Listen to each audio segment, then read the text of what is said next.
Let's see the question. Debtors given है balance sheet में अपने 16,000 के, और एडजस्टमेंट दी हुई है, बैड डेट दिए हुए हैं, फर्दर बैड डेट 2,000 के, और प्रोविजन बनाना है 2% का। अब आप इसको कैसे ट्रीट करोगे? ठीक है, ये आगे इस कैपिटल शायद गलती से लिख दिया, इसको मैं कट कर देती हूँ, ये कुछ नहीं है। ओके चलिए ठीक है। सो अब हमें बताना है कि रिवोल्यूशन में हम इसको कैसे ट्रीट करेंगे। तो देखिए डेटर्स दिए हुए हैं बैलेंस शीट में 16,000 के, और बैड डेट्स हैं 2,000। तो यानी बैड डेट्स तो हमें बनाना है, यानी हमारी लायबिलिटी जो है वो बढ़ रही है। लायबिलिटी क्या है? हमारी बढ़ रही है। लायबिलिटी का मतलब होता है कि बैड डेट्स जो होते हैं हमारा ऐसा पैसा होता है जो डूब जाएगा।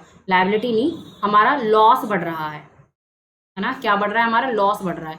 तो लॉस बढ़ता है तो रेवोल्यूशन में क्या करते हैं? डेबिट करते हैं ऑब्वियसली। उसके बाद हमें प्रोविजन बनाना है 2% का। अब देखिए प्रोविजन कितने का बनेगा। सबसे पहले अगर मैं एसेट में इसको दिखाऊंगी, मैं एसेट के कॉलम में अगर दिखाऊं तो मैं डेटर्स लिखूंगी 16,000 के, उसमें से पहले बैड डेट्स लेस कर दूंगी, जो फर्दर बैड डेट्स है, बचेगा कितना? 2,000 का। फिर उस पे से 14,000, उसमें से प्रोविजन फॉर बैड डेट्स यानी कितना? 2% का और लेस कर दूंगी, यानी 280 का। यानी बाहर कितना आएगा? 137 ये आ जाएगा। तो हमें रिवोल्यूशन में कितना दिखाना है? हमें रिवोल्यूशन में एक तो बैड डेट्स डेबिट करने पड़ेंगे, और हमारा प्रोविजन भी 2% के हिसाब से डेबिट करना पड़ेगा, क्योंकि लायबिलिटी बढ़ गई है। ये तो हमारा क्या बढ़ गया है? लॉस बढ़ गया है। और ये हमारी क्या बढ़ गई है? लायबिलिटी बढ़ गई है। और दोनों ही चीज रिवोल्यूशन में क्या होती है? डेबिट होती है। तो ऑप्शन फर्स्ट भी सही है, bad debts of ₹2,000 will be debited.